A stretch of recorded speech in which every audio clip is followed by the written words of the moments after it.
Today's January 26th, 2015. We're at the Atlanta History Center in Atlanta, Georgia. My name is Joe Bruckner. I'm a volunteer at the History Center. And with me today is Tony Hilliard, who is also a volunteer, and Sue Verhoff, who is a senior archivist at the Atlanta History Center. And we're honored to have with us today Mr. Kenneth Arrington Roberts and his daughter, Ann Lanier. And Mr. Roberts has agreed to come in and tell us about his experiences in World War II and his life experiences in connection with the Veterans History Project that is sponsored by the Library of Congress. Mr. Roberts, we really appreciate you coming in. It's an honor for us to meet you, and we're really looking forward to hearing your story. Thank you. Appreciate it. Could you give us your full name and the town in which you live right now? My name is Kenneth Arrington Roberts. I live in Tallapoosa, Georgia, which is in Haralson County, right on the Alabama line, close to I-20. Okay. Where and when were you born? I was born in Muscadine, Alabama in 1923, and my mother had a family doctor to deliver me, so it was back then, sometimes you had midwives and everything, but I had a family doctor to deliver me there. Were you born in your house or in a hospital? In the house. In the house, okay. Yeah, you'd have to go a long way to find a hospital back then. Yeah. Tell us a little bit about your upbringing. Well, my father was a groceryman. He ran a grocery store, and our family, there were 3 boys and a girl, and we all grew up helping at the store.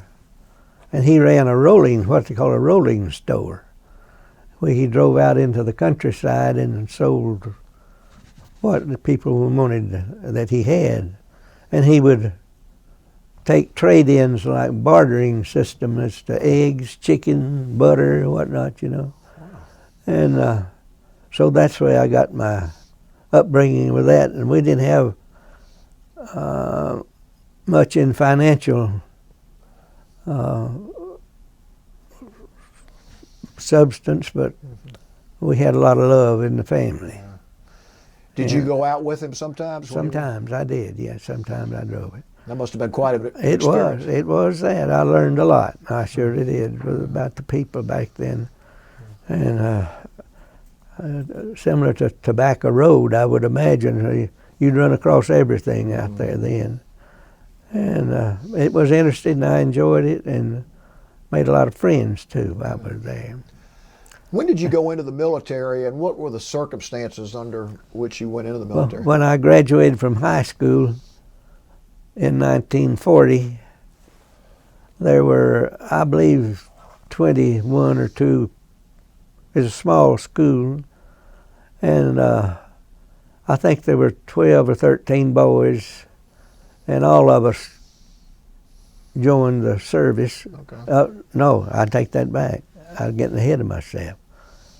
Eventually, we all joined the service, but not right then. Okay. I went on to an avionics school down in Milledgeville, Georgia, and learned the basics of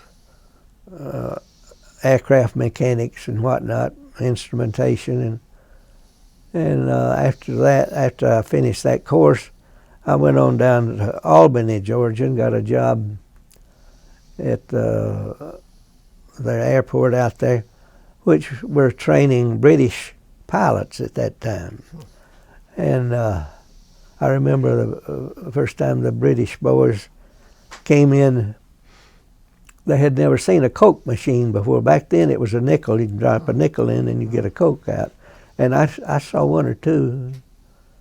He just kept feeding nickels in, he drank, I know, half a dozen. He was about to pop when he got through with that. And the name of it was DAR Aerotech, D-A-R-R, Aerotech. And so I stayed there with them for some time, and then I got out of it and went back to, went back to civilian life up in Albertville, Alabama, as a movie theater projectionist. And so I was there when Pearl Harbor came, and so I went back down to a different place in Colquitt, Georgia. Moultrie, Georgia. That's where Colquitt is close by. Moultrie, Georgia. Spence Field. And so I went on as a junior aircraft inspector there.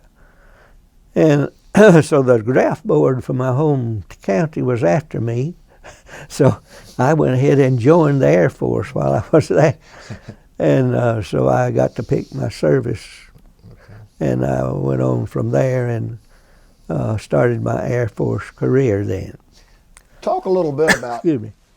The attack on Pearl Harbor, where you were when you heard it happened, and what the reaction was of the people around you and your family and your reaction. As I said, I was in Albertville, Alabama then, working in a movie theater. And so we had come home from church that Sunday, and so had one of these big radio, big speakers and dials and everything. I forget what brand it was. Zenith, that's what it was. It was a Zenith. And so H.V. Kaltenborn came on, and he was giving all the details of the attack on Pearl Harbor, and I was catching that right. I wasn't all too familiar with what was going on, but I knew they had negotiations going on in Washington. And so that all came out, and they had all sorts of rumors, and said they were landing, the Japanese were landing on out in Pearl Harbor. Well, that didn't happen. This, that, and other was all rumors. Everybody was putting in none of it true.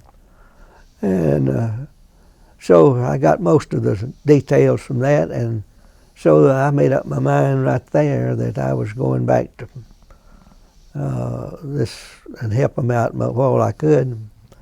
And so while I was at Spence Field there, I joined the Air Force. I took the exam for the aviation cadet program, and that was in late 1942, I think. Okay. When I joined the Air Force, they even gave me a plane ride for joining. I said, I appreciate that. And so I took leave then and came home, and in 2 or 3 months they called me to active duty in Miami Beach. Well, my mother wasn't too happy about that. And so we didn't have much. Well, I took a suitcase with me, a little cardboard suitcase. I said we didn't have the necessities, you might say, for traveling. But I had a little cardboard suitcase, and I got on the bus and rode the bus from Tallapoosa down to Miami Beach. It was a long trip back. Long trip. So I got down to Miami Beach, and there at the bus station, they had a shuttle that's going to take all us some more. I was the only one from my area there, but when we all got together at the bus station there were several of us that were going to the same place, and so we all went out to the Air Force took over a hotel down there. One of them that I was stationed. I can't remember. Yep, the Broad Ripple Hotel. Okay. It was right off of Collins Avenue. Yeah. That's where the big strip was down there with all the big high-rise hotels and whatnot. The Fontainebleau and the Cadillac and everything was there. But that's where I was initiated into the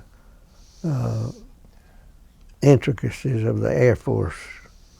And so they started our indoctrination right there. Well, tell us a little bit about your training and where you went before you went overseas, what you did and what your assignments were before. That's a long story there. I started out, they sent me to Maxwell Field, Alabama for pre-flight training. And so I stayed there, and we took all sorts of subjects, math, English, just about anything, economics, weather, everything through the pre-flight, navigation, and so we got into Morse code even. And I at that time I could read Morse code better than I could send it. Yeah. and also at the close of the service there, we did it at night to take reading the light flashes, and that was our final exam to get the message from there. And then I went from there to Knoxville, Tennessee, to the university. Okay. And I stayed there for, I guess 6 weeks or so, really getting into the academics of it. And I learned a lot there. I liked it. They didn't have football then, and we stayed in the football players' dormitories. Oh. And that was in the basement of the bowels of the stadium there, the Shields Watkins Stadium, and they were nice too. And so I stayed there, I guess 6 weeks or so, almost 2 months. And then they sent me to Camden, South Carolina, for primary flight training. Okay. And when I first joined the Air Force, I was paid $21 a month, and all you could eat. And so I stayed at Camden and flew the old Stearman PT-17 open air. You were out in the open, you didn't have any encumbrances around you, and we had goggles and helmets and everything, and the instructor sat in the front and the student sat in the back. Okay. And we started in this landing. We had to learn how to land that thing, and it was quite difficult to do so with that little narrow landing gear. We didn't have any, we just had a big open space out in the middle of a pecan orchard. So there was no landing strip? Oh, no landing strip, no, and just dirt. And so you get a whole bunch of novices out there, and every man for himself, but when he's going in every direction. We had a time. And but we survived it, and I soloed in about 7 hours, I think.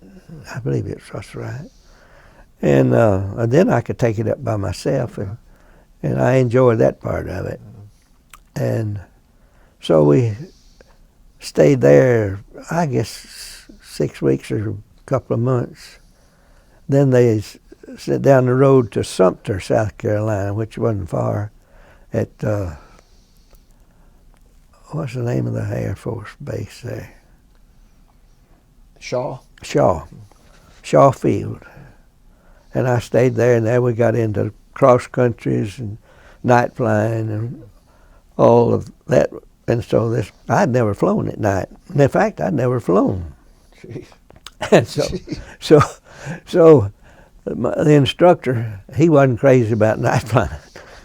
He took me around the dirt strip one time, and he said, "I'll see you in the morning I said, "You mean you're going?" He said, "I got a heavy date." I said, "Lots of luck." And so he left me there, and I finished I shot about 6 or 8 more landings, and that was it for the night. Wow. And everybody was in the same way. But we had to be careful we didn't run into each other. Everybody. So y'all were up there at the same time? Oh, yeah. See, that's the one we survived it all. So, oh, me. But anyway, the night cross countries were exceptionally interesting. we'd be scattered all up and down the East Coast there. Yeah, but for us, we never had flown at night. No. But I enjoyed night flying. It was really good. I just enjoyed it from then on. Well, I got through that, and they sent me to advanced flying school in Marianna, Florida. You know where that is?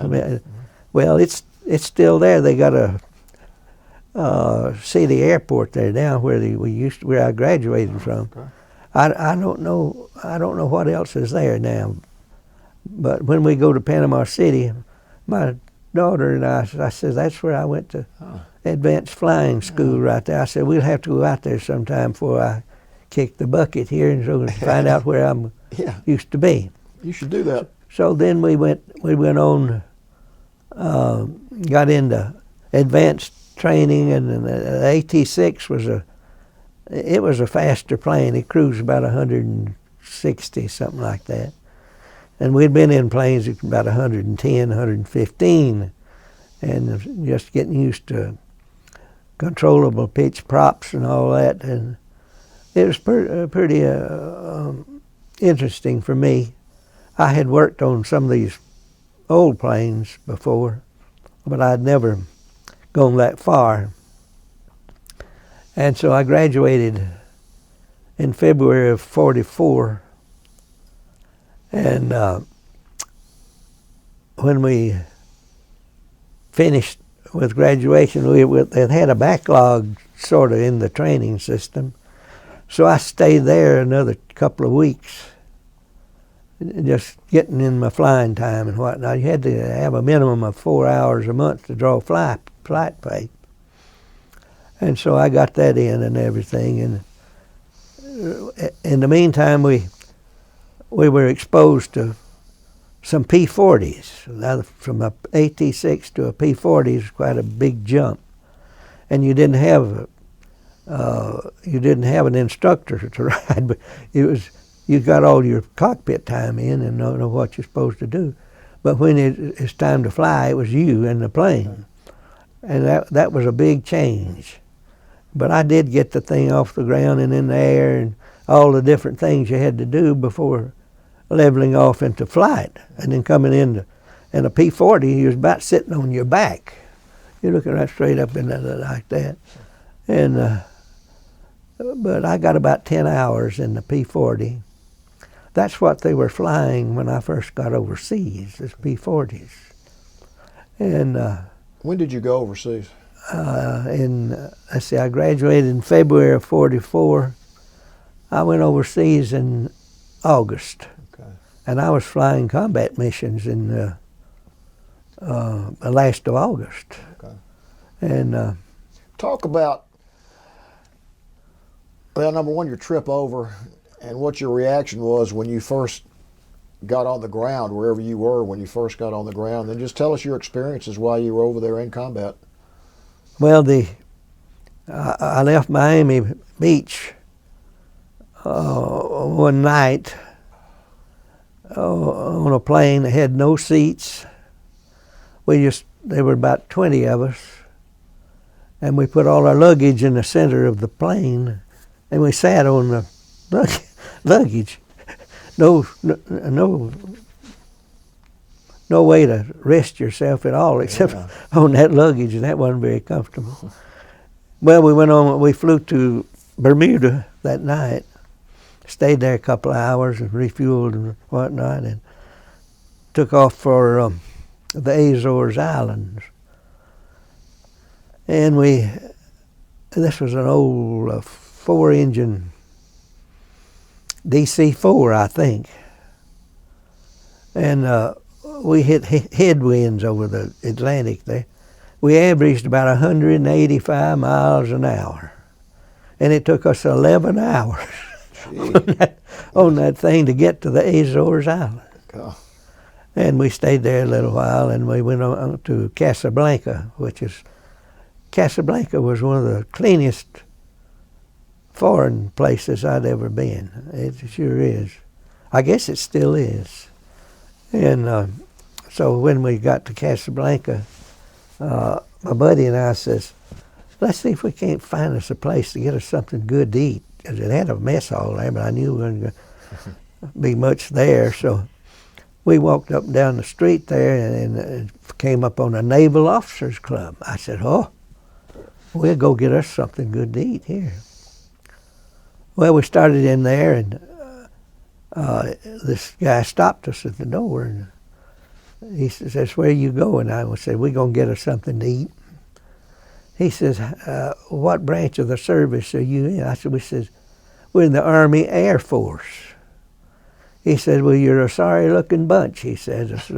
I said, we've been on a plane for quite a while, and he says, you also smell a little bit, too. I said, well, that's possible. But I said, we hadn't had a shower in some time.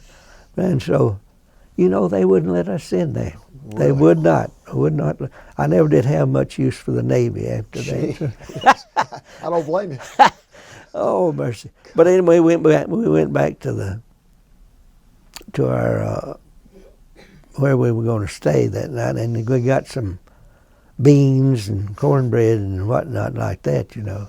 And we had Italian prisoners of war waiting table. They're all good-looking boys, handsome boys. That's the best day's work they ever done, is getting captured, I'll tell you that.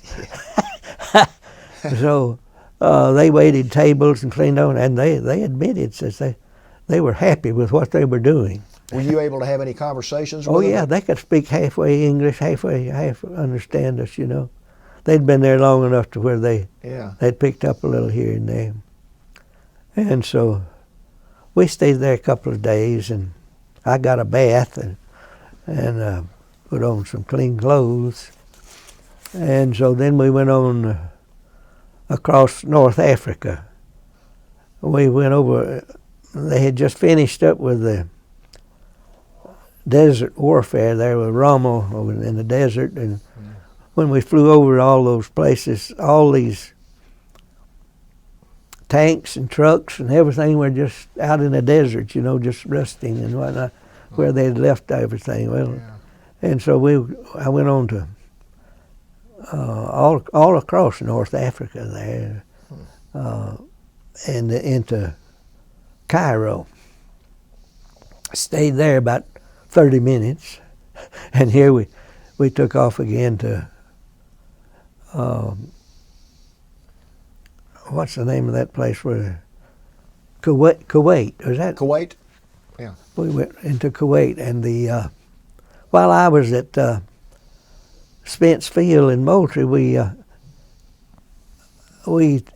sent some P-39 aircraft to Russia in Lend-Lease, and Kuwait's where the Russians picked them up. Oh. And so they liked that plane. I didn't think much of it, because the engine was in the rear, and the drive shaft went right between your legs up to the propeller. I said, I sure don't like that. Oh, mercy. And so we stayed there, a few hours, and then we went on out into the desert there, somewhere in Saudi Arabia, and landed out there in the middle of a sand. I don't know where it was, really, but all it was a radio station. And we delivered stuff and picked up stuff, and we went on to Karachi. Huh. And that's when I stayed in Karachi for a while. And what was your reaction to Karachi, seeing something that was so different than what you knew? When I first got there, some of my buddies had already been there a couple of hours before we got there. And so they had some good cold pineapple juice, and they gave me a can of that. Oh, that was the best stuff I ever consumed there. And then that was Karachi was an old British fort a long time ago, back in the 1800s. Okay. And they had windbreaks up high, probably 50 feet high and 40 feet long. Ever so often, you know, staggered to break up the wind coming off the Sind Desert, the S-I-N-D. The wind was always blowing there. And there we stayed in barracks where the British used to keep their personnel. That's where I got familiar with old what was that? That old Indian fella that. Gandhi? Huh? Gandhi? Well, I was in a place where they kept Gandhi in prison. That was it. I'll think of it in a minute. And this guy, you know. Nehru? Huh? Nehru? No. This is an old. Somebody wrote a poem about it, made a movie about Gunga it. Din? Yeah, Okay. yeah. Okay. That fella there, Gunga Din. That's where I learned. Who wrote that? You remember who wrote Yeah, that? I should. Kipling? It was a British journalist. Kipling? Who? Rudyard Kipling? Yeah, that's him. Rudyard Kipling. And so I got familiar with all his story. In fact, I had to memorize a whole bunch of Rudyard Kipling stuff. Huh. And I enjoyed it. I enjoyed him, and he was a down to the earth fella, and he'd tell it like it was. And so I got familiar with him, and so we stayed there. We had one incident there that I always tell about. This when we stayed in these barracks, we had bearers. They called them bearers that shine your shoes and get your clothes fixed up, laundry and whatnot. Well, my bearer, he got all twitched up and didn't like what was going on, and he told the man in charge, says he wanted to see the colonel. He said, "What do you want to see the colonel?" He said, "These GIs are not treating me right. They're slurring me and this, that, and the other." And he didn't use the word slur, but so finally he kept on till they let him in to see the colonel, and so he said, "What's your problem here? You've been after me for the last 2 or 3 weeks." He said, "The GIs are making fun of me." He says, "What do you mean making fun of you?" He says, "They calling me funny names." He says, the colonel says, "What do they call you?" He says, "Sneezy." "You mean they're calling you Sneezy?" "Yes, I don't like it."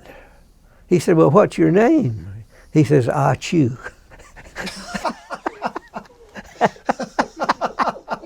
So that broke me up when I heard all that. And so from just seeing the average native, they would prey on the American tourists over there, all right, and the fortune tellers had it made there. They'd sit over in a little area there, and they'd cross, read your palm and everything, for 2 or 3 rupees, whatever it was. Did you have yours read? Yes, I did. I don't know that I learned anything, but he got his rupees anyway.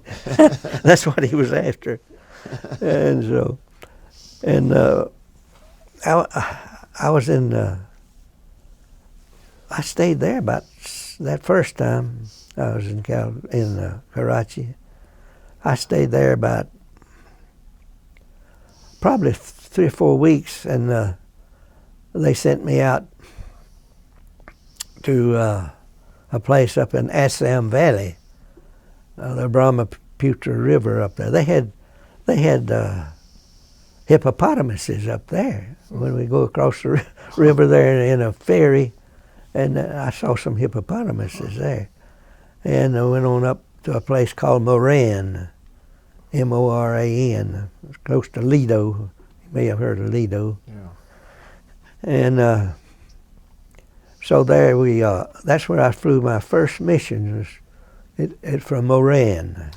Tell us about your first mission and your subsequent missions, but what your feelings were before you... Well, when your first mission, you can just see Japanese everywhere. You're jumping around everywhere. And so I didn't know any of the people I was flying with on that first one.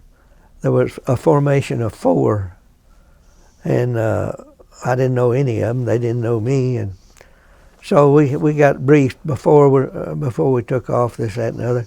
They were more or less an orientation around the area, and get familiar with what was going on, and we did go behind enemy lines, and that's when of course you had radio silence unless your flight leader so instructed you. And so while we were going behind the enemy lines there, when the flight leader came on the radio, and when he did, I jumped about 3 feet high. Lucky I was buckled in, or I'd have been jumped out, I guess. Anyways, we got right through there, and he wanted us to fire our guns, and so we fired our guns, and this P-47's got 8 50 caliber machine guns, 4 in each wing. And when you fire all 8 of them, brother, you can tell it. And it tears up things when you concentrate on what you're doing there. Yeah. And so there was an old railroad siding there that had boxcars, 2 or 3 of them there. We would practice our shooting on those boxcars and see. And so we tore those boxcars pretty well up. And that was my first mission that I remember, and got back all right. It didn't last for about an hour and a half, hour and 45 minutes. Well, tell us about some of the more memorable things that you experienced while you were flying these missions. I mean, you flew 85 missions, is that right? 85 combat missions, yeah. I had more than that, but that's all I could count. Really? That was sanctioned by the higher-ups. I had at least 8 or 10 more that weren't reported because they were not sanctioned by headquarters. When anything happened over there where we were, we had a commander. He would take care of it himself. He didn't go through headquarters. He would take care of it himself, and we would help him. And so that happened quite frequently. And but anyways, there was something happened to me nearly every time I went out. And there was one fellow there. I was in the 88th Fighter Squadron, and this was after I left Moran that I was in the 88th Fighter Squadron. It was a place called Xinjiang. It's right down from Moran, about 100 miles. And we were pushing the Japanese further back as we went. And we'd have to move where we wouldn't be so far away from them. But when was certain times when we went on down to Michino, we weren't very far. In fact, there was 2 or 3 days I flew 3 missions a day. Wow. You're pretty close when you fly 3 a day. Yeah. And come in and load up, gas up, go drop your bombs, and come back, and same thing. And you had 3 landings. I think there's 2 or 3 days that I had 3 missions. Sure. And then one that I couldn't report, I had 3 that day too. And so, anyways, this commander, he made sure that everybody understood what was going on. What brought this all on at this particular time, one of not our pilots, but a pilot in our immediate area there was shot down, and he parachuted out, and the Chinese bandits found him, took him prisoner, and they sold him to the Japanese. Oh. And in time, they decapitated him. Well, it took us about 2 months to find out about that. Our intelligence was the Kachin natives of North Burma. The Japanese mistreated those people, and so particularly their women, and so they didn't have much use for the Japanese. So they were good intelligence gatherers. So it took them about 2 months to find out what happened to this fellow.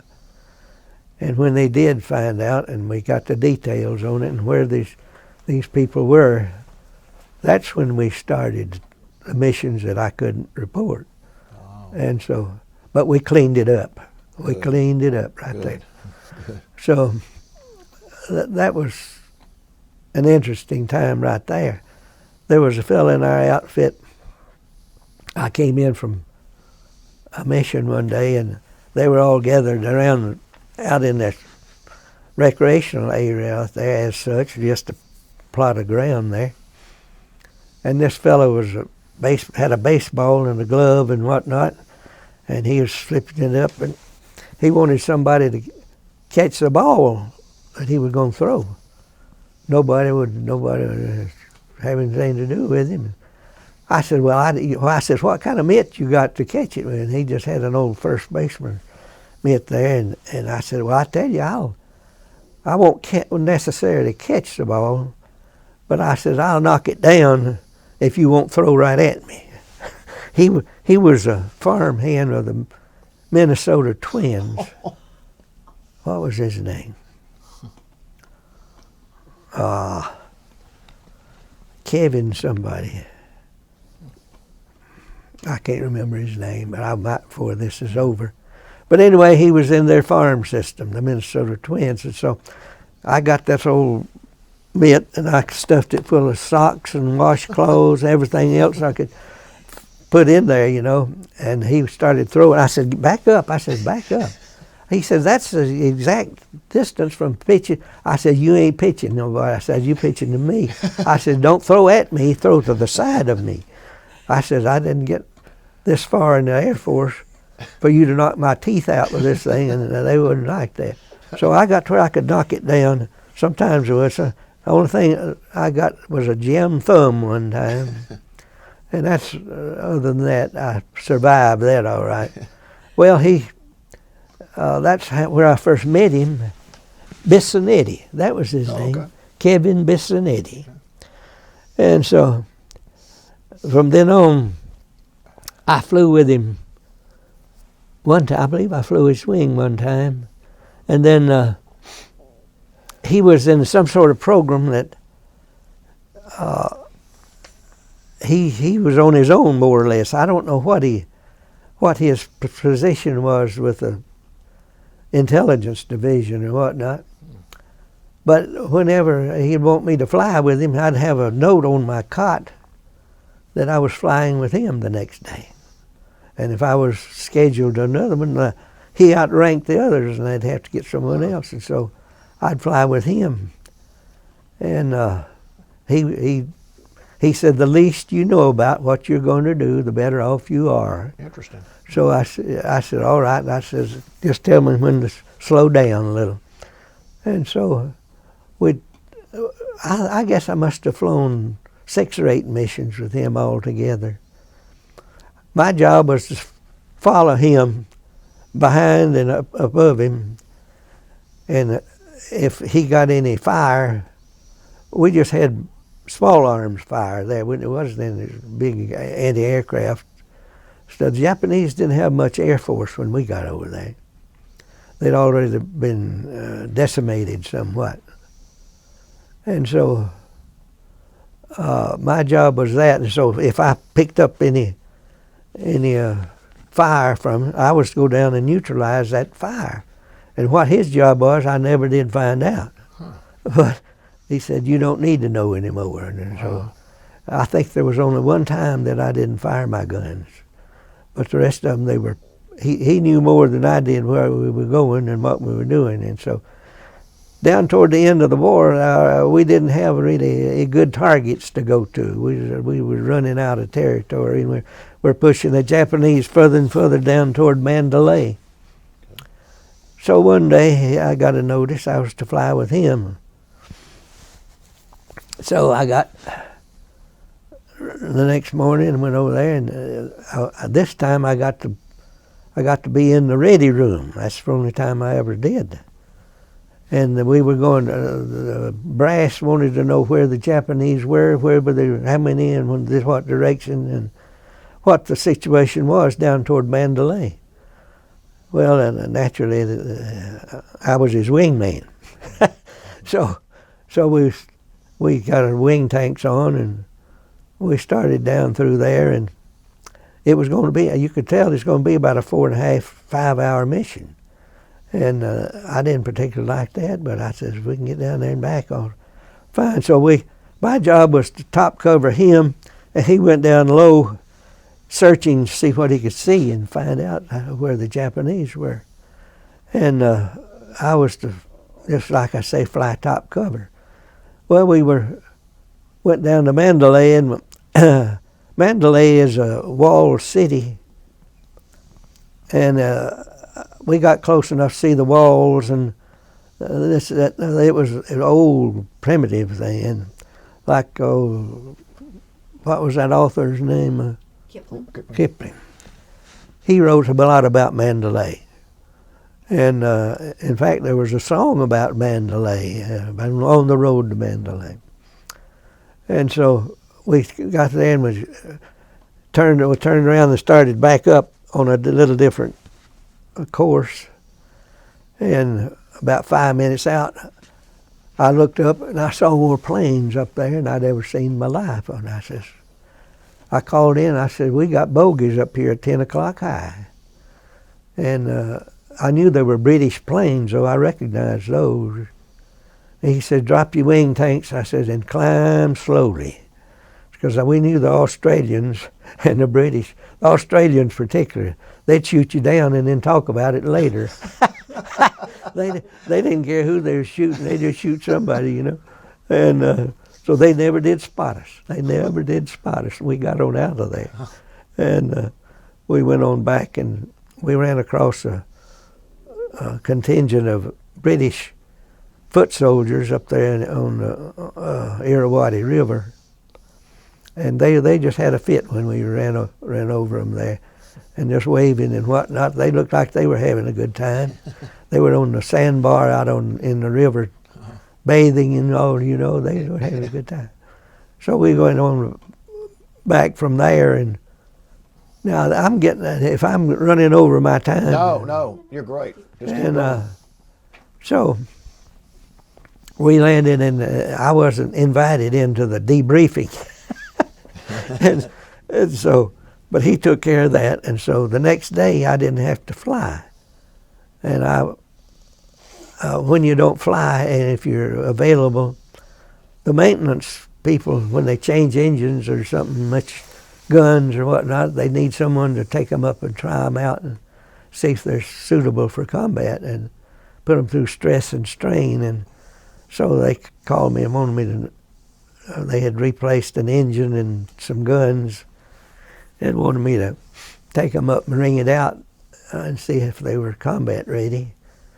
And I said, yes, I will. So I went out and got it and took it up and about 10,000, 12,000 feet, because I wanted plenty of room between me and the ground if it was going to fall off on me. So I got up there and started wringing it out and this, that, and then I turned my radio on.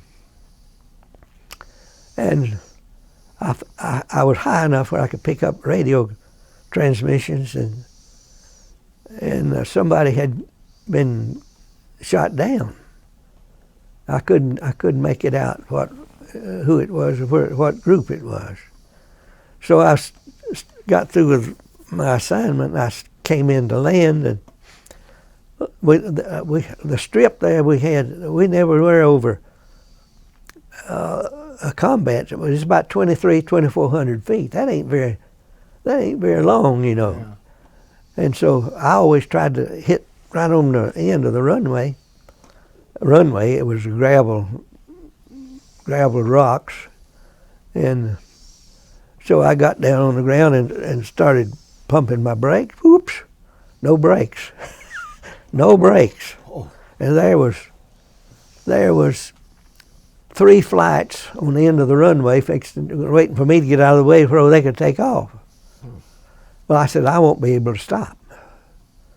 So I said, I'll have to get out of their way. So I just sort of used my rudder and ran off in a ditch over there. My landing gear come up through the wings, my guns went off, and everything. And so I know those people thought I was crazy over there. But if I'd have got into amongst them, it'd been something, you know.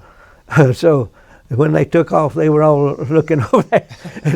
They didn't know what I ran into the ditch for. And I said, well, that's the best thing I could find to do. But come to find out, the fellow that got shot down there was Bissonnetti. Really? He got shot down. So I found the people that were with him, and I tried to find the details on it. And he went in for a bomb run, and he never did pull out. Somebody had a good shot at him, and he went straight in. He never did. Just a lucky shot got him. Gee. And so I went down, flew over the area, and of course I could see where he went in, but I couldn't tell anything. So he's still over there. That had to be an emotional moment when you found out that it was him. It was. Well, we weren't really close, but we had flown, and I wasn't really close with any of them. I didn't mean to be close with any of them. Yeah. But he's as close as I got to. But anyways, that was just one of the instances there. I was going to tell you one tale that I haven't told you. This was in the training time when I was at Marianna, Florida. I don't think I told you this. I was on a cross country one time from Marianna to Crestview to St. George Island and back to Marianna. Well, I smoked back then. And on this, you weren't supposed to smoke while you were flying. And sure enough, I was about 19 or something like that. And of course, you're going to smoke or chew or whatever you wanted to do. And so I had my cigarette there, and I was going to throw it out the side, and I dropped it. It fell down in the bottom of the cabin. It wasn't a cabin; it was just open. Yeah. And down in the bottom there was oil and grease and paper and towel, everything. Well, that thing started smoking. I didn't have a fire extinguisher. Well, I peed on it. I didn't think I told you that. I peed on it. Now getting to everything, I had to take my parachute off. I had to take everything off and lower it was a mess, but I was going all over the sky. But I didn't have to bail out, and I didn't lose the plane. But when I got down, I told the crew chief, I said, now I messed up the inside of this plane. He said, well, you're going to have to clean it up. And I said, well, I figured I would. So I had to get a hose and hose down the inside. So it was just a general, but I learned a lot right there. I guess that's pretty quick thinking on your part. Well, you had to do, it's either three things. You could jump out, you could ride it down, or you could pee on it. So that's what I did. I think you made the right decision. So I did. I didn't know whether I told you that or not. That's one of the better stories I've heard doing these interviews. Oh, but then another one there, when I start talking about one, another one comes to mind. Something happened to me almost every time. I don't have time to tell you all of it. But anyways, when we were at Xinjiang, P-47 has a tail wheel that when you finish your landing run, you press this little lever and it unlocks your tail wheel. Well, it had a tendency to lock, and it had to be undone manually. A enlisted man came out and a little panel there you could take loose and twist it, and then put the panel back. But this Xinjiang, when you got so low, you could not go around. You had to come on. Whatever you hit, you hit. So we were getting ready to go on a mission, and we never had got out to the strip yet, and we heard this awful crash, and this fellow was landing while this guy was undoing the tail wheel, and why he was going that fast, I don't know, but It got away from him. Anyway, he killed the fella that was opening the tail wheels. He went on up and he killed the pilot. Gee. And that sort of shook us up there a little bit. And that we had a policy whenever anything like that happened. That pilot is automatically gone right then, and they sent him to combat cargo or somewhere in the twin engine, and because enlisted people wouldn't put up with that. Where did they send him? To combat cargo. That's a twin engine. Oh, okay. When you drop supplies to the ground troops. Yeah. But it was a good thing for him because he could learn to fly twin engine. Yeah. And he could get a job with the Air Force, airlines when he got home. Oh. But he never did come back within that. So that was a tragedy there. We lost more people to accidents than animals. We lost wild animals and snakes and stuff like that. Oh, really? Oh, yeah. If you survived just living there, you ought to have a medal. So were your quarters outside? Or we were in a tent. You were in a tent, but the snakes would come through? Oh, yeah, we did. Tell them about the tigers and the snakes. Well, we had to do all the work ourselves, you can imagine. I did have some pictures of that with my tent and whatnot, but I didn't bring that. Ask them again. Tell them about the tigers and the Gurkhas and the snakes and the scorpions. I got scorpion stung. Ooh. Oh, in our tent, when you own an early mission, you had to take your clothes you're going to wear the next day, roll them up, and your shoes, turn them upside down, and put them under your mosquito netting where you slipped, and keep things out of, because things crawl and creep around at night, you know. And so one morning I had an early mission, and I was going out the door, and something bit me right here on the thigh. Well, I thought I knew what it was. I just caught him right here, and I squeezed, and I said, I know what it is. It's a darn scorpion. And so I got my trousers off and got to the light where I could see, yep, that's what it was. And so I woke the flight surgeon up, and I told him what had happened. He says, how large was he? And I said, well, he's not as large as he was. But he said, well, I tell you, he says, we don't have any antidote for snake bite or scorpion bite or anything. It's just according to how big a dose he gave you. But he hit me 3 times before I could grab him. And when you drop a pebble in a pool and it radiates out, you know, that's how that felt. God. Ooh, what a piercing pain it was. I never have had a pain like that. But anyway, my leg turned red, green, yellow, orange, and I didn't have to fly for 2 or 3 days. But he says, now if you survive the next couple of days, you'll be all right. I said, you make me feel good. Yeah.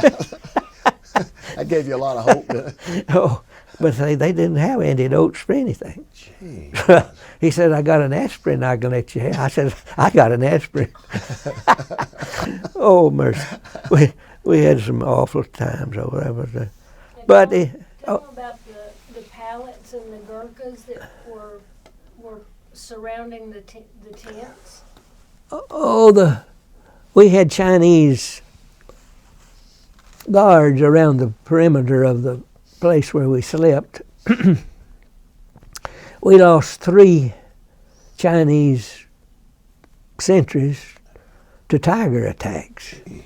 And they just tear them up, and we went like that. And what about the Gurkhas? You told me that they were some of the people that got killed too. Oh, yeah, they were. But the Gurkhas, I never had been on. Now this was after the war was over, and I was on my way home. I was officer of the day one time, all time I was in service. There's this transient camp. I can't remember where it was, really. I believe it's down south of Calcutta there. And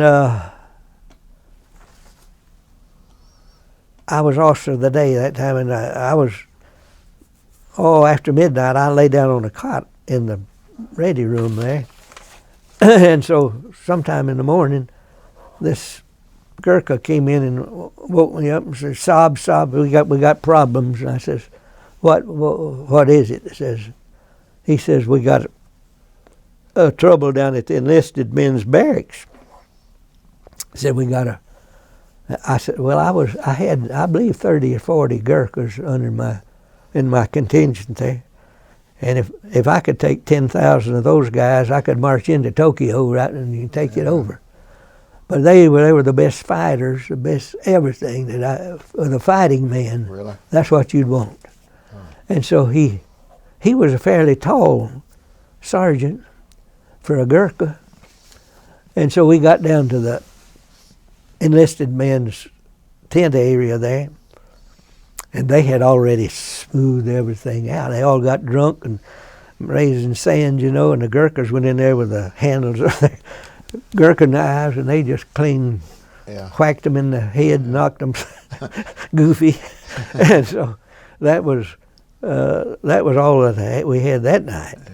But I imagine those guys they knew what they were doing and knew how to do it and when to do it and where to do it. I was very impressed with those people. Did you deal with them a lot? No, that's the only time I ever dealt with them. But you could. I told someone that the next day. I said, if I had like I said, 10,000 Gurkhas, I could go into Tokyo right quick. I'd feel safe doing it too. Yeah. Now, was this happening primarily in 1944? Your experiences? 44 and 45. 44 and 45. Okay. Last of 44 and first of 45. Now, you mentioned that when you left, you started training pilots for the invasion of Japan. Is that right? Yeah, well, we were going to. We never got any pilots, so the war ended before. Oh, before you. Before we got any pilots in. Oh, okay. So, but we were there. I think there were 6 of us when we came out of the jungle in Burma. They were. I had a notice on the bulletin board, and I was one of them. 6 of us they were sending from our group to Karachi, back to Karachi. I stayed in and out of Karachi. And so we went in there and we checked out our planes and practiced dive bombing a little bit. And so the war ended right there.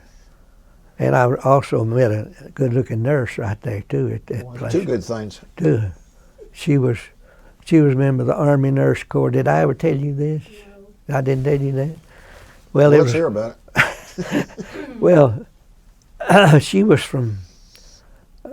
When we came out of the jungle, I said, "Let's go down and see if we can find some good white American girls."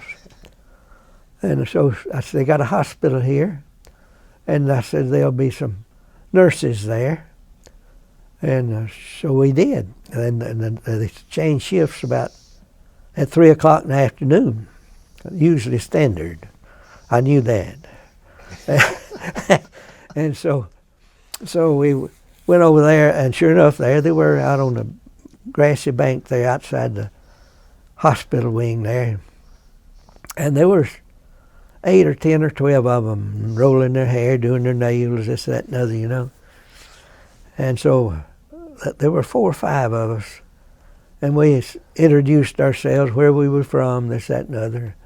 And I told them I was from Tallapoosa, Georgia, this, that, and other, So this girl sitting down on the end there, she says, "Georgia boy," says, "you come sit by me," says, "I like to hear you talk." And so we stayed close together there for several weeks there until I went back. Good. And she was from New Hampshire. Oh. New Hampshire, yeah. So. Did you ever make any contact with her after you got out? No, she gave me instructions. She gave me instructions, and I never did try to find her. So anyway, after the war was over,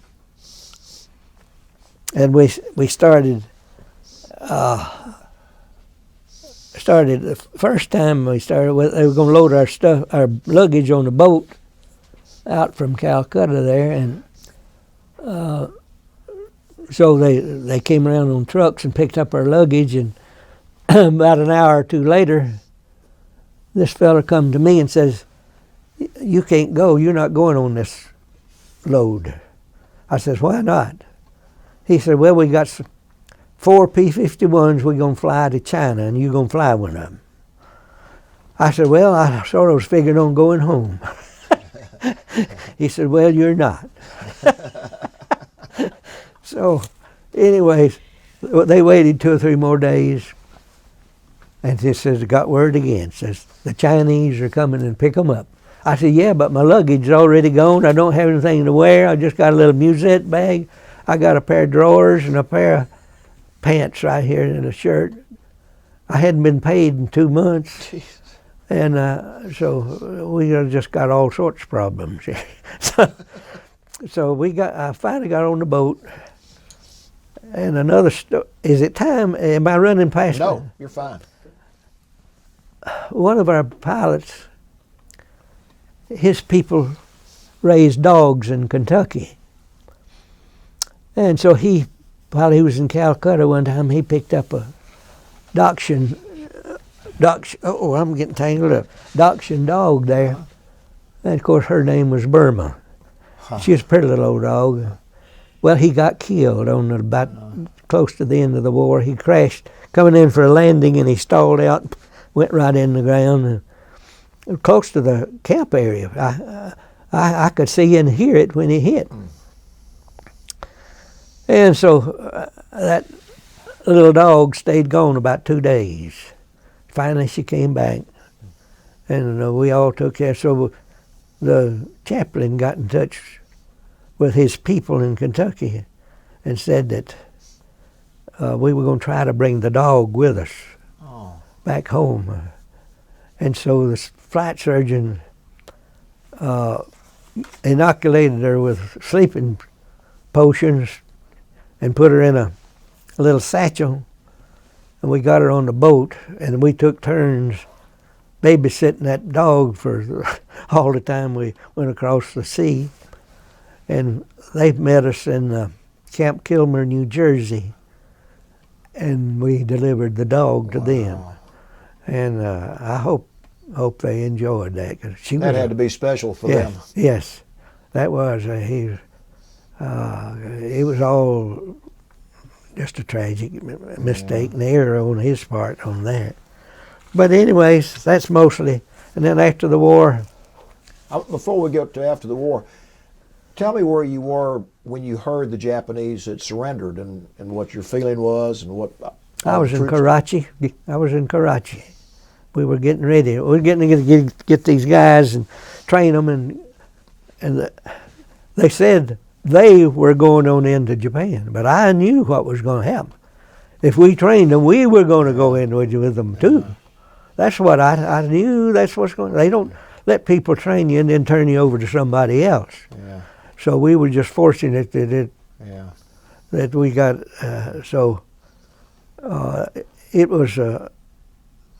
It was a general good feeling all the way around. Everybody wanted to go home. Yeah. And we just, and it took me 2 or 3 days to get back. I had to catch a ride back. I just go from place to place, and get on, and somebody had room, I just sneak on there, And finally I got back to Calcutta. Oh, I was going to tell you a tale on that too, if I've got time. And yes, this is where I got that film after I got back from Calcutta there, and while I was there, the field was in Calcutta used to be named Dum Dum, D-U-M, and I flew in and out of there 2 or 3 times. And so when I got back from Karachi, I didn't know where my outfit was. And so I went into the radio room there with my luggage I call it, a sack and a B4 bag. And So I said, Sergeant, I said, where's the 88th Fighter Squadron? He said, wait a minute, and I'll see if I can find them. So he said, yeah, I found them. I said, how about getting in touch with them and telling them Lieutenant Roberts is here and needs a ride back to base? He said, yeah, I will. So while he was doing that, this voice in the back of the room there says, Lieutenant, says, what makes you think they're going to send a plane for you? Well, I didn't know who it was. I turned around looking at some colonel back there. He was from the engineers. I remember that. He says, what makes you think they're going to send a plane for you? I said, well, Colonel, I says, if I was a betting man, which I am, I says, I'd bet you anything you want to bet they'll send for me. They'll send a plane for me. And then I just turned around and he said, yep. He says, they'll be after you in about 35 minutes. Gosh. Well, I didn't say anything to the colonel at all, you know. But when it came time, the sergeant says, Lieutenant, says, your ride is here. Well, when I started out the door, I turned around to the colonel and I says, Colonel, can we drop you somewhere? I didn't wait for an answer. I just walked on out. So that's one thing I like, is you get the needle of colonel every now and then. I do it. So that's when this guy told me what all this film was. We was riding by there. And that's when I stayed that hours picking out this film. And before we look at what you brought, tell us a little bit about the rest of your life, your family, and where you lived, and just a little. Well, I went back to my hometown, and I looked around. I said, "What do I want to do?" And I says, "I believe I'd like pharmacy." So I went up to talk to one of the pharmacists in town there, and got all the details what it goes through, And so I put in for pharmacy school. They didn't have room for me right then. I was on a GI Bill, and so I went to the West Georgia College for a month or two just to refresh myself, and took 2 or 3 courses and get myself back into shape there. And so I got that in and got accepted in the next class at Southern College of Pharmacy in Atlanta. Now, in the meantime, after I graduated, Mercer bought it, and now it's known as Mercer School of Pharmacy. Okay. And they got a campus pretty close to where we are now. Yeah. And my son, I married my childhood sweetheart, and she was a school teacher, and so we had 2 children. This one and my son Tom. He's with Walmart now. He's got the state of Georgia in the pharmacy division under his command now. He gets to ride on their jets. Sounds like a good job. Well, he enjoys it. He told me before I left today that he was going to go down to South Georgia, Valdosta, stay a couple of days, and then he'd be back after that. And then I got a grandson. He's on the aircraft carrier George Bush. He's up in Norfolk right now. He's just gotten off of a 9-month cruise back. He's in the intelligence division, and he's attached to a fighter squadron on that ship. Oh, really? They bombed ISIS and everything over there while he was there. And so he can't tell me what he does, but he says, I enjoy what I do. I don't like the carrier because it's too crowded, too cramped. So you can't get yourself together on that. Well, I know you're proud of him. Yes, I am. He's a good boy. And let's see, what else was it you said now? Well, just anything you wanted to say about. Well, I went into the drug business, and I stayed in it for 33 years, I think. Then I retired, and then I just piddled around with sort of letting people off, this, that, and the other. My brother-in-law was a pharmacist too, and so he married my wife's sister, and So I helped him out a little bit too as we went. And so that brings us up to date. I want to be sure that you show everything that you brought here, because you've got some great pictures and you've got a framed compilation of different awards and patches. So would you just individually pick up everything, show it to the camera, and explain what we're looking at? I think I know what we're looking at there. This was made after I If you could just pick it up, so got. there we go. Yeah, can you see that? Yeah, that's good. Oh yeah, I see it now. Okay, that was made after I got home and dressed up there. We didn't have much use for dress uniforms where I was. Yes. Oh, I tell you who on this. Let's see. Oh, I thought we brought this other one. We didn't bring that other one. Which one? One little shadow box. That one. Oh yeah, here it is. This one here. Let's see, can they see that? There you go.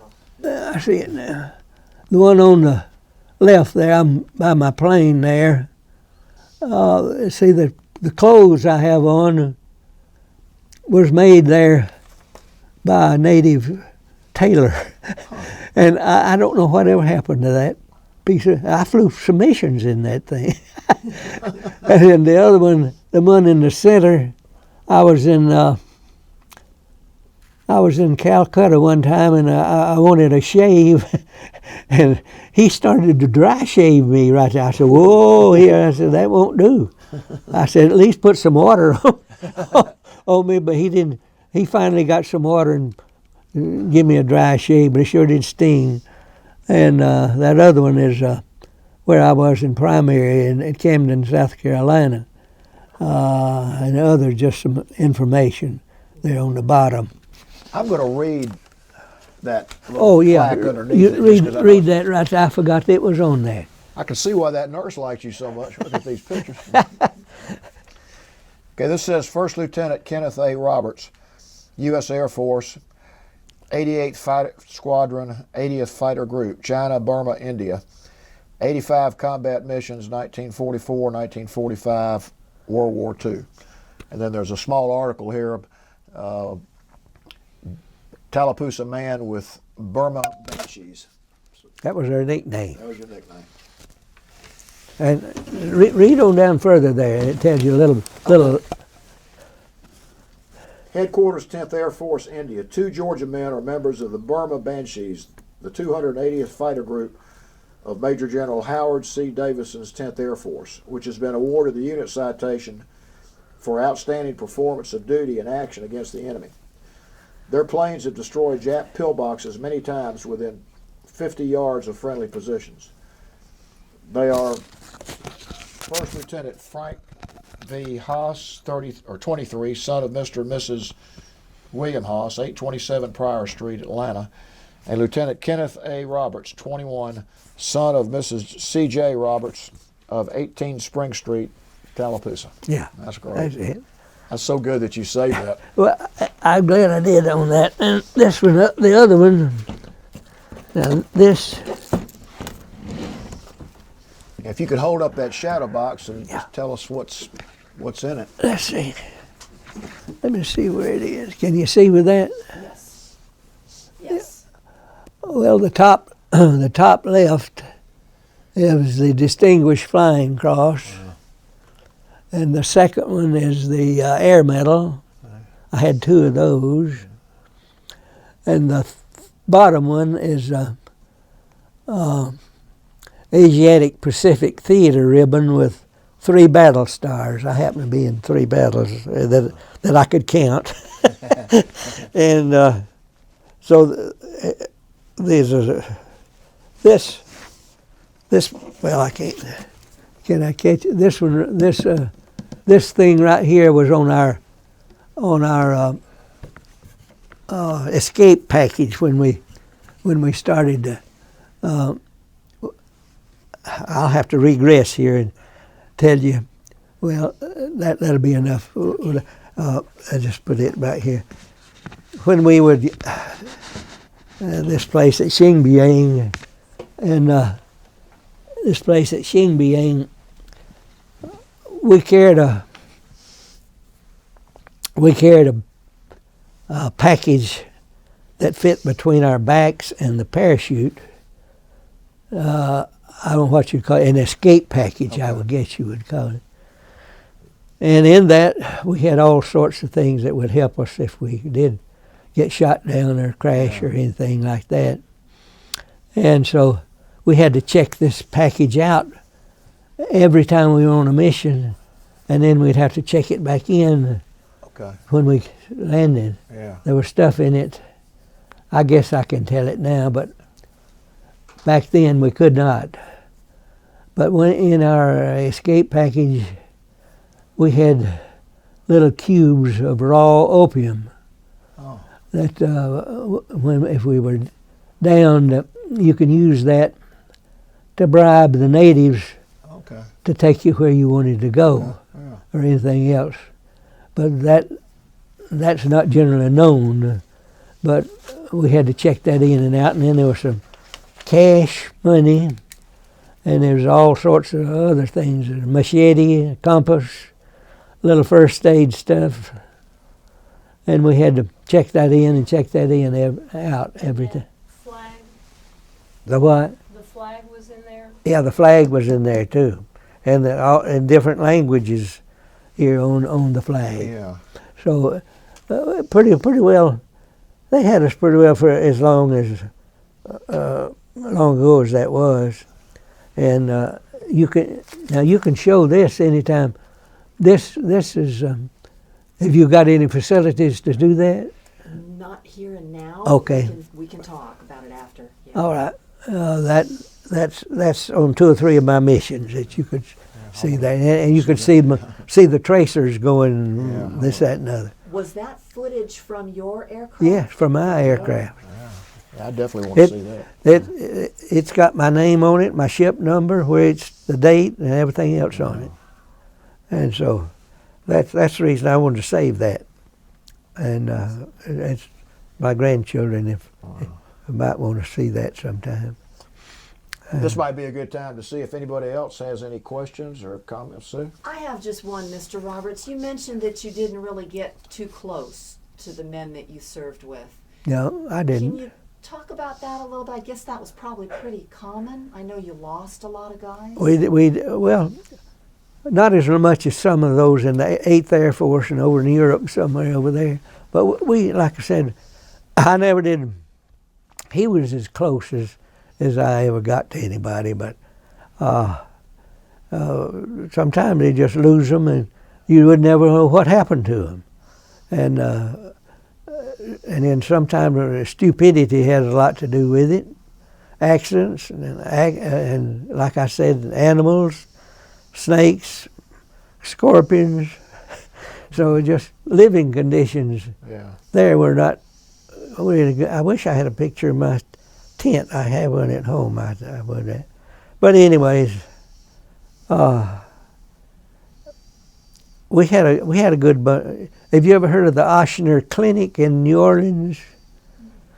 Well, they're a big medical group down there. One of the Ochsner boys was in our group, was in my flight.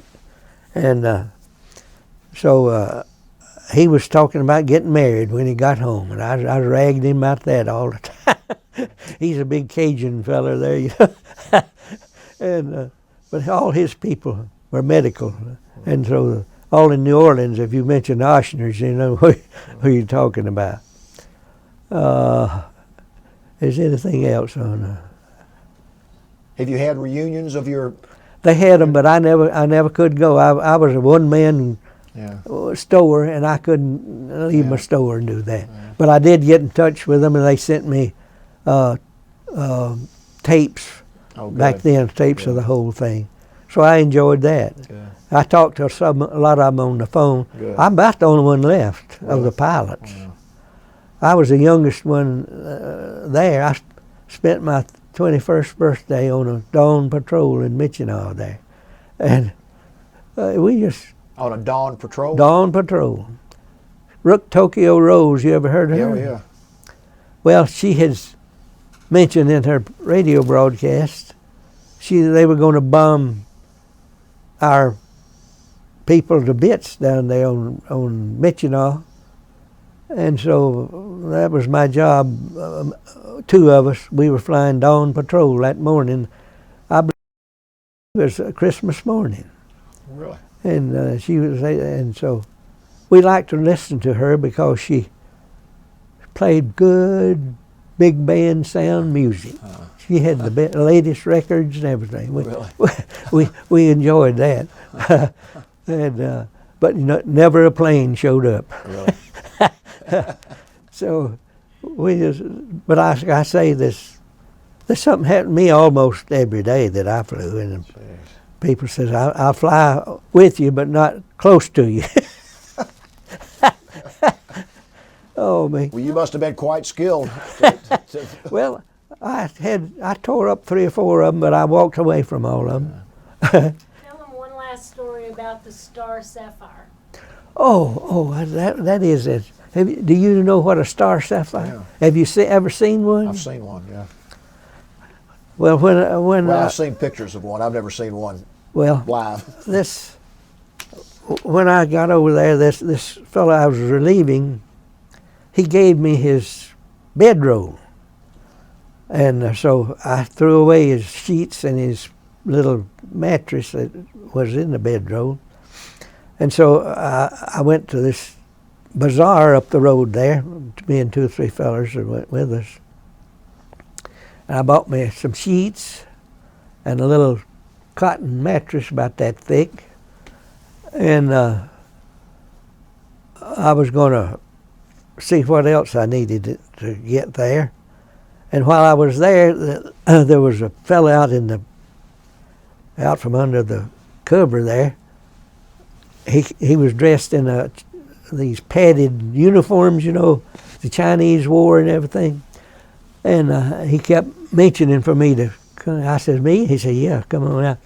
So I went out there where he was, and he says, Tibet. I said, well, I figure you're from Tibet. And so he had a little shelf laid out there, and he had some gems on it. Star sapphires, tiger eyes, obsidian, and something else. I can't remember what it was. But anyways, when I saw that star sapphire, I just had to have that. I mean, I had to have that. I had never seen anything like it. It's about as big as a pinto bean, and inside it is milky, like a lava lamp. You've seen it moves now. Yeah. This milky, white, blue interior, different shades of blue. And when the sun hit that thing, that star just shined. I said, I just got to have that. I just got to have it. And I asked him, of course, he couldn't tell me what it was. And I emptied my billfold, and he says, more. I said, that's all I've got. He said, more. And so I come to find out these people like him, they would come down out of the mountains once or twice a year with these gems, and they'd sell them, and then they'd buy things that they'd need, take back up there. Needles and threads, and household items. And so I says, well, wait a minute. I says, I went in there and see my buddy. I said, have you got any money? He said, yeah, I got about 100 rupees here. It was about $30, $40. And I took it back out there, and he says, more. So I got to my other buddy and got him. I said, have you got any money? He said, I got about the same amount. I took it back, and he says, more. I said, from now on, I'm going to associate with some more affluent people. I couldn't get that because I didn't have enough money. I don't know how much it was. Yeah. But that was the most beautiful thing I had ever seen. Wow. It was really beautiful. Jeez. And it might as well just ended that way, because if I had bought it, I doubt that I would have arrived home with it. Somebody would have relieved me of that. Yeah. But I didn't want to break everybody's bank. But I said I sure do wish I could have that. Golly. I don't know how I could have got it home safely. I really don't. Well, it's a great memory of It is. just seeing it. Oh, and I have never seen another one. Wow. Never seen another one. But boy, I just had to have it. That's all. I'm just obsessed with it. I don't blame you. Oh, it was. Tony, Sue, anybody else? I want to give you one more chance before we close to say anything you would like to say about anything. Well, this whole experience for me it helped me in a lot of ways grow up. And other than getting shot at, it was a good experience. Yeah. It sure was. I got to see a lot of people, a lot of places I never would have seen, and I enjoyed it. I sure did. Well, you got an amazing story. Number one, the parts of the world you saw at 19 and 20 years old that Right. most people in this country still haven't seen. That's right. You probably came back a much more educated person than Oh, you were. I sure. Like I said, other than getting shot at, I had a good time. Well, and I know you make light of these missions, but you put your life in your hands. Oh yeah, I did. Like I life. said, I tore up. I know 3 or 4. That's been 70-something years ago, and I can't remember everything. Well, you sure have remembered a lot. And, to go up probably 95 times, because some of them you couldn't count. I mean, you obviously were a skilled pilot. Well, and and the good Lord was with me 2 or 3 times well, too. you gotta I have think. that. But well, and plus you exhibited a lot of kindness with the dog that y'all sent back to your deceased friend. I mean, that What was it? But that was the roughest 5 days I'd ever put over. Yeah. I told my daughter coming. Told the good Lord if he'd get me to Haralson County, I wouldn't bother him no more. And I haven't so far. Well, I'm glad he did, because it's really been a pleasure for us to hear your story and what you did and what you went through and the courage you exhibited. And I know your family is very proud of you. Well, they are, I think. And like I said, my grandson's into it now, so he'll have some tales to tell too. Yeah. Well, thank you again, and particularly thank you for your service to our country. Thank you.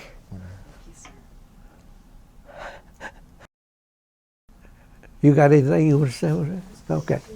I appreciate you taking time too. I wouldn't be here without her. Well, thank you for doing that. Yeah. Well, that was great.